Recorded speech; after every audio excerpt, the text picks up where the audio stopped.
तुम्ही भेट देऊन आलात उपोषण करताना जालन्यामध्ये आलात, काय उपोषण असणार आहे? परवा जी घटना घडली 21 तारखेला, त्या संदर्भामध्ये जिल्हाधिकारी यांना भेटण्यासाठी मी आज इथं आलो आहे। जामखेड येथे समाजाचे आमचे धनगर योद्धे गेल्या 8 दिवसांपासून आमरण उपोषणाला बसलेले आहेत, त्यांची भेट मी घेऊन इथं आलो आहे। आमची भूमिका हीच आहे, कोणत्याही हिंसेचं आम्ही समर्थन करत नाही, आम्ही निषेधच करतो। परंतु 21 तारखेला जी घटना घडली ती घटना घडवण्यामागे कोण होतं आणि धनगर समाजाच्या प्रतिनिधींशी, समाज बांधवांशी असंवेदनशीलपणे ज्यांनी वागणूक दिली त्यांची चौकशी करावी अशी मागणी मी माननीय गृहमंत्री देवाभाऊ यांच्याकडे केलेली आहे।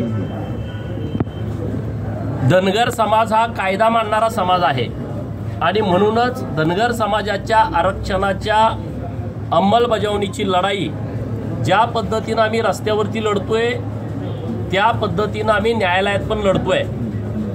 आम्हाला अभिमान या गोष्टीचा आहे की डॉक्टर बाबासाहेब आंबेडकर साहेबांनी आम्हाला आरक्षण दिलं आणि म्हणून आमचे एकच साहेब आहेत, डॉक्टर बाबासाहेब आंबेडकर साहेब। काही पुरोगामी नेते समजणारे त्यांच्या नेतृत्वात अनेक जातीवादी आता आरक्षण मागतायत, परंतु ते साधं डॉक्टर बाबासाहेब आंबेडकर साहेबांचं नावही घ्यायला तयार नाहीत आणि त्यांचा सन्मानही करायला तयार नाहीत। मी आता इथं समाज बांधवांना भेटल्यानंतर मी कलेक्टर महोदयांशी चर्चा करणार।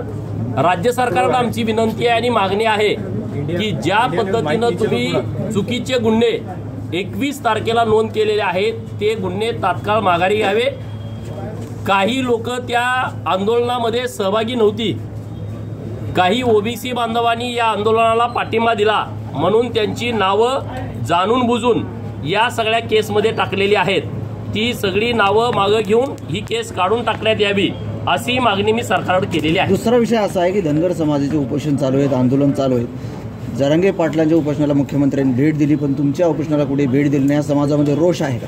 हा मोठ्या प्रमाणात या बाबतीत रोष आहे की धनगर समाजाची आंदोलनं वेगवेगळ्या ठिकाणी सुरू आहेत, काही ठिकाणी सुरू आहेत तिथं राज्य सरकारच्या वतीनं मंत्री महोदय गेले, राज्य सरकारबरोबर बैठक झाली, परंतु जामखेडमध्ये जे उपोषण सुरू आहे त्यामध्ये सरकारचा प्रतिनिधी अधिकृतपणे कोणी आला नाही। तर आता आम्ही सरकारच्या प्रतिनिधींशी बोललो, तिथं पालकमंत्री महोदयांना आणि संध्याकाळपर्यंत तिथले जे आपले संयोजक आहेत, उपोषणकर्ते आहेत, हे चर्चा करून पालकमंत्र्यांशी बोलतो असं त्यांच्या वतीनं सांगितलं। या संदर्भात मुख्यमंत्र्यांशी तुम्ही संवाद साधणार आहेत की? मुख्यमंत्री महोदय आणि उपमुख्यमंत्री महोदय यांच्याबरोबर धनगर समाजाच्या आरक्षणाच्या बाबतीमध्ये 21 सप्टेंबरला बैठक झाली आणि त्या बैठकीमध्ये सविस्तरपणे धनगर समाजाचे सगळे लोकप्रतिनिधी, सगळ्या पक्षाचे यांची व्यवस्थितपणे चर्चा झाली। त्यामध्ये 50 दिवसाची मुदत दिली होती सरकारनं आणि त्यामध्ये ठोस भूमिका झाली नाही, म्हणून ही आंदोलनं सुरू आहेत। तर आता राज्य सरकारनं एक महत्त्वपूर्ण निर्णय केला की आम्ही जी मागणी केली होती की राज्य सरकारच्या अधिकारामध्ये त्यांनी या राज्यामध्ये धनगर अस्तित्वात नाही आहे, ते धनगर आहेत, हे जे ॲफिडेव्हिट मुंबई उच्च न्यायालयामध्ये दाखल केलेलं आहे त्याच ॲफिडेव्हिटच्या धर्तीवरती आमची मागणी अशी होती की राज्य सरकारनं GR काढावा आणि राज्यातल्या सगळ्या कलेक्टरांना आदेश द्यावेत की महाराष्ट्रामध्ये धनगर नावाची जमात अस्तित्वात नाही आहे, ते धनगर आहेत, त्यांना STचा दाखला द्यायला सुरू करा। आणि मग त्याच्यावरती राज्य सरकारनं अशी भूमिका मांडली की हा आमचा अधिकार नाही आणि म्हणून आम्ही काही GR त्यांना दाखवले की त्या राज्यांनी त्यांच्या अधिकारामध्ये GR काढले होते, त्यामध्ये मध्य प्रदेश, तेलंगणा आणि बिहार। आणि ही मीटिंग झाल्यानंतर आम्हाला छत्तीसगडचा एक खूप चांगला GR सापडला, ते GR आम्ही राज्य सरकारकडे दिले की हे GR त्या राज्य सरकारने त्यांच्या अधिकारात काढले तर तुम्ही पण हा GR काढा।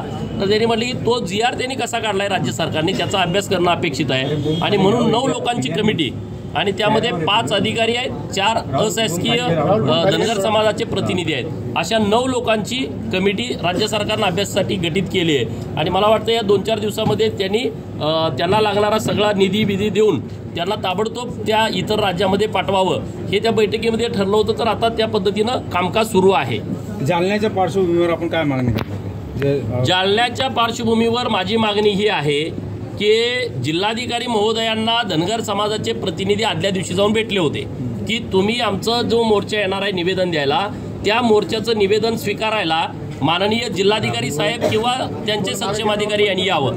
ते आलेच नाहीत, कुणी आले नाहीत म्हणून गोंधळ झाला. तुम्ही तर सगळे प्रत्यक्षदर्शी त्या दिवशी होता. हे असं कशासाठी घडलं, हे कोण नेमकं करताय? अदृश्य शक्ती कोण अधिकाऱ्यांच्या पाठीमागं आहे का, की जी महाराष्ट्रामध्ये वातावरण खराब करण्याचा प्रयत्न करते? धनगर समाज तर शांत समाज आहे, अशांततेच्या मार्गाने कधीच जात नाही. गावामध्ये मोठ्या भावाची भूमिका बजावतो, स्वतः अन्याय कधी करत नाही. जर कोणी अन्याय केला तर त्या ज्यांना अन्याय केला त्याच्या विरोधात ठामपणे उठतो. मग धनगर समाजाला असं डिवचून वातावरण गढूळ करण्याचा कोणी प्रयत्न करताय का? याच्या पुढे जाऊन 4 वाजता मी माननीय ॲडिशनल SP साहेबांशी बोललो, आमचे सगळे सहकारी आहेत त्यांच्याशी बोललो. तर ॲडिशनल SP साहेब म्हणले एवढं काही नुकसान नाही आहे, 2-4 कुंड्या फुटलेत आणि एका गाडीचं नुकसान झालंय, तर आम्ही किरकोळ केस दाखल करतो, 10 लोकांची नावं द्या. मी मान्य बळीराम तात्या खटके आणि दीपक बोराडे आणि अन्य सहकाऱ्यांशी बोललो की म्हटलं आपल्याला कायद्याप्रमाणे जायचं आहे, तर आपले 10 लोकांची नावं तुम्ही माननीय ॲडिशनल SP साहेबांना द्या. आम्ही 10 लोकांची नावं दिली. 4 वाजल्यापासून हे आमचे सगळे समाज बांधव तिथं बसून आहेत, बसून घेतलंय पोलिसांनी. आणि परत जेव्हा IG आले इथं, IG आल्यानंतर काय किल्ली फिरली की त्यांनी 36 लोकांची नावं घेतली. हे कुणी नावं तुम्हाला दिली? ज्या अधिकाऱ्यानं फिर्याद दाखल केली त्यांच्या समोर मी 100-200 लोक गोळा करतो, त्यामध्ये ते 36 जण असतील, त्यांनी हे ओळखावं की हे मी नावं दिलेले आहेत. म्हणजे यांच्या पाठीमागं कुठली तरी अदृश्य शक्ती आहे. IGंशी मी फोनवरती बोललो, रात्री शेवटचं 10:26 मी त्यांच्याशी बोललो की तुम्ही चुकीच्या पद्धतीनं 36 लोकांची नावं घ्यायला लागलाय. त्यामध्ये OBC बांधव आहेत की जे त्या जिल्हाधिकारी कार्यालयाच्या ठिकाणी नव्हते, त्यांनी पाठिंबा फक्त दिला होता. यांची नावं पण तुम्ही घेताय. म्हणजे या अधिकाऱ्यांच्या पाठीमागं कुणीतरी अदृश्य शक्ती असावी अशी मला शंका आहे. म्हणून मी राज्याचे गृहमंत्री आणि उपमुख्यमंत्री देवेंद्र फडणवीस साहेबांच्याकडे विनंती केली की यांची चौकशी मुळात जाऊन करा.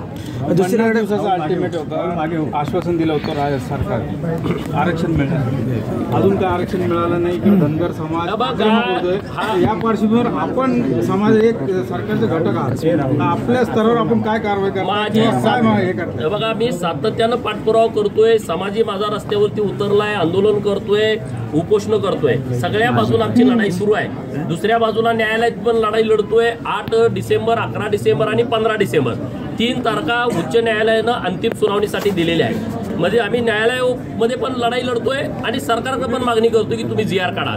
राज्य सरकारनं तात्काळ कारवाई 50 दिवसात करणं अपेक्षित होतं, पण ते झालं नाही. आता उशिरा त्यांनी समिती गठीत केली आहे. तर माझी मागणी त्यांच्याकडे ही आहे, पाठपुरावा आहे की ताबडतोब यांना निधी द्या आणि बाहेरच्या राज्यामध्ये जायच्या सूचना द्या आणि त्यांच्याकडून GR कसा काढलाय. लोकांच्यात पण या बाबतीत संभ्रम आहे की कमिटी स्थापन केल्यामुळे ह्या वेळ काढूपणा करायची काही गरज नाही. या कमिटीचं इतकंच काम आहे, ह्यांनी इतर राज्यामध्ये जाऊन तिथल्या समाजाची माहिती घेणं, त्यांचा अभ्यास करणं याची जरुरी नाही आहे.